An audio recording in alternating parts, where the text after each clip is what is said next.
Hello दोस्तों, आज हम बात करने वाले हैं महात्मा गांधी के क्षेत्रीय आंदोलन के बारे में। इसकी बात करेंगे इसमें इसके कंप्लीट थ्योरी प्लस इसके एमसीक्यू प्रश्नों के बारे में। यह जो टॉपिक है सभी प्रकार के कम्पिटिटिव एग्जाम के लिए बहुत ही महत्वपूर्ण है। तो चलिए देखते हैं। तो सबसे पहले हम परिचय की बात करते हैं।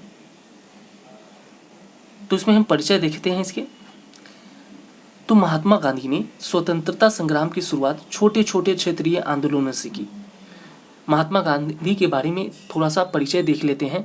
तो उनके बारे में बात किए तो महात्मा गांधी ने स्वतंत्रता संग्राम की शुरुआत छोटे छोटे क्षेत्रीय आंदोलनों से की, जो किसानों, मजदूरों और गरीब जनता की समस्याओं से जुड़ी थी। बात करें आगे तो इन आंदोलनों ने देशव्यापी आंदोलन की नींव रखी और गांधी जी को जननेता के रूप में स्थापित किया। ठीक है, ये छोटे छोटे जो क्षेत्रीय आंदोलन महात्मा गांधी ने किया, ठीक है, यह जो आंदोलन देशव्यापी आंदोलन की नींव रखी और गांधी जी को जननेता के रूप में स्थापित किया। दोस्तों आगे देखने वाले हैं इसके बारे में। हम बात करेंगे दोस्तों इसमें महात्मा गांधी के प्रमुख क्षेत्रीय आंदोलन के बारे में।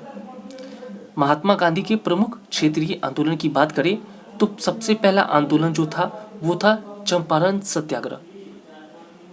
महात्मा गांधी का सबसे पहला आंदोलन था चंपारण सत्याग्रह, जो कि 1917 में हुआ।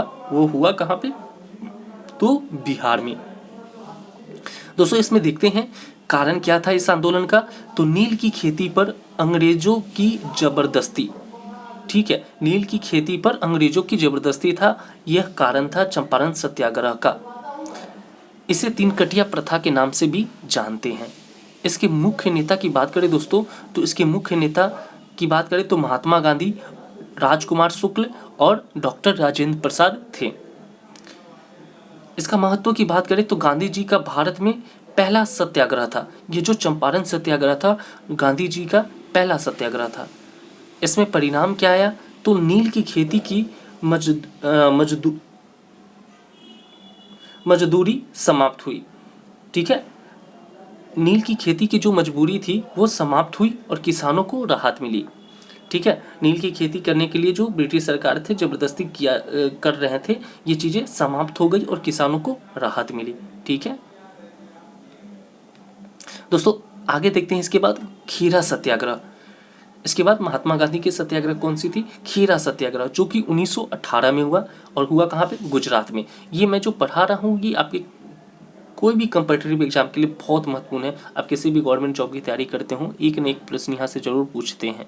ठीक है, इसमें से बनेंगे ही बनेंगे, तो ध्यान से देखेंगे। खीरा सत्याग्रह की बात करें जो कि 1918 में हुआ, कहाँ पे हुआ? तो गुजरात में। कारण की बात करें क्यों हुआ? तो अकाल और फसल बर्बाद होने के बावजूद सरकार ने कर माफी से इनकार कर दिया। ठीक है, अकाल और फसल बर्बाद होने के बाद भी जो सरकार थी वो सरकार ने जो कर दिया जाता था, टैक्स दिया जाता था, उसको माफ नहीं किया, माफ करने से इनकार कर दिया। यही कारण था खीरा सत्याग्रह का। इसके प्रमुख नेता की बात करें तो महात्मा गांधी, वल्लभ भाई पटेल थे। मांग क्या था इसमें? मांग था टैक्स की माफी, यानी जो कर लगता था उसकी माफ करने की मांग थी। अब बात करते हैं इसके परिणाम की। तो परिणाम आखिर निकला क्या? तो सरकार ने कर वसूली स्थगित की। सरकार ने जो कर वसूल रहा था, सरकार द्वारा जो कर लिया जा रहा था उसको स्थगित किया गया, यानी रोक दिया गया। किसानों को राहत इससे मिल गई। ठीक है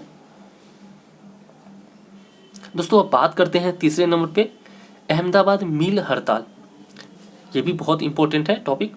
अहमदाबाद मिल हड़ताल जो कि 1918 में हुआ कहाँ पे? गुजरात में।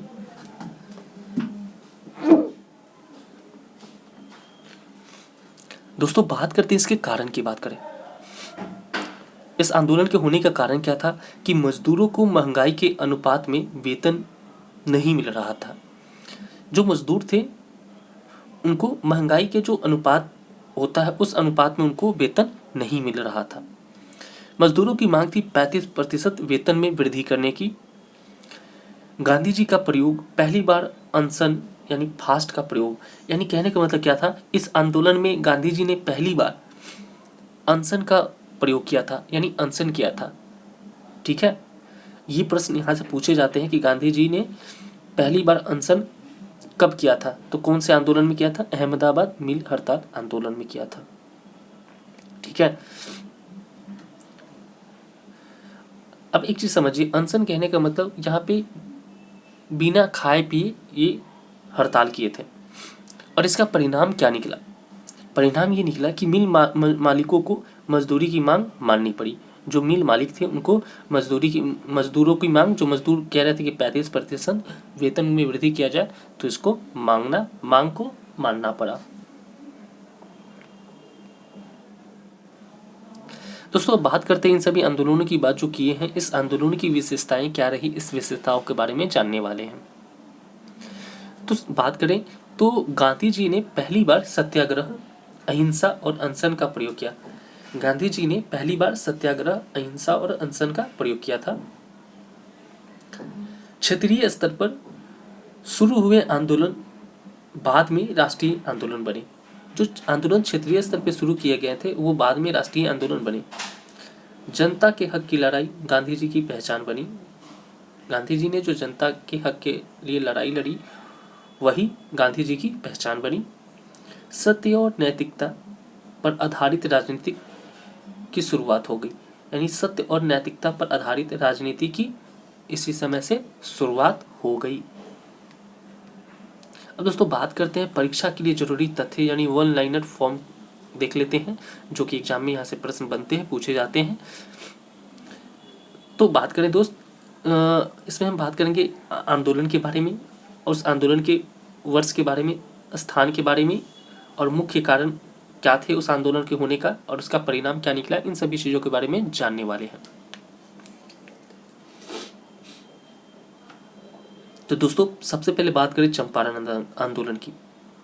ठीक है, चंपारण आंदोलन या चंपारण सत्याग्रह ये हुआ 1917 में।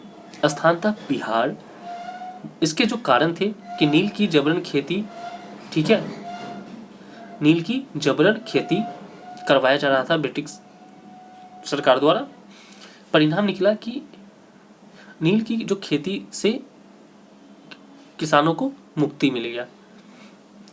इसके बाद बात करते हैं खेरा सत्याग्रह यानी खेरा आंदोलन, जो कि 1918 में हुआ और स्थान था गुजरात। इसके जो मुख्य कारण थे अकाल, यानी अकाल पड़ा था। इसका जो परिणाम निकला कि अकाल के बाद कर जो वसूली किया जा रहा था उसको रोक दिया गया।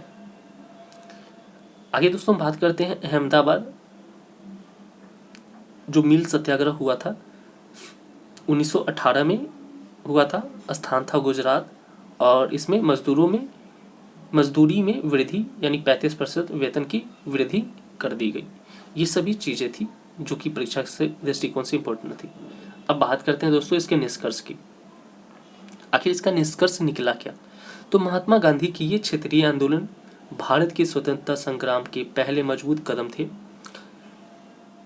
इनसे उन्होंने जन समर्थन, संगठन और अहिंसा के बल पर ब्रिटिश सरकार को झुकाया और आने वाले बड़े आंदोलनों जैसे असहयोग, सविनय अवज्ञा की नींव रखी।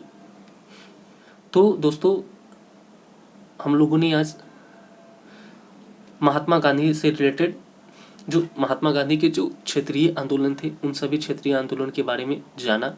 इससे जो MCQ प्रश्न बनेंगे उसको अगले वीडियो में मैं लाऊंगा।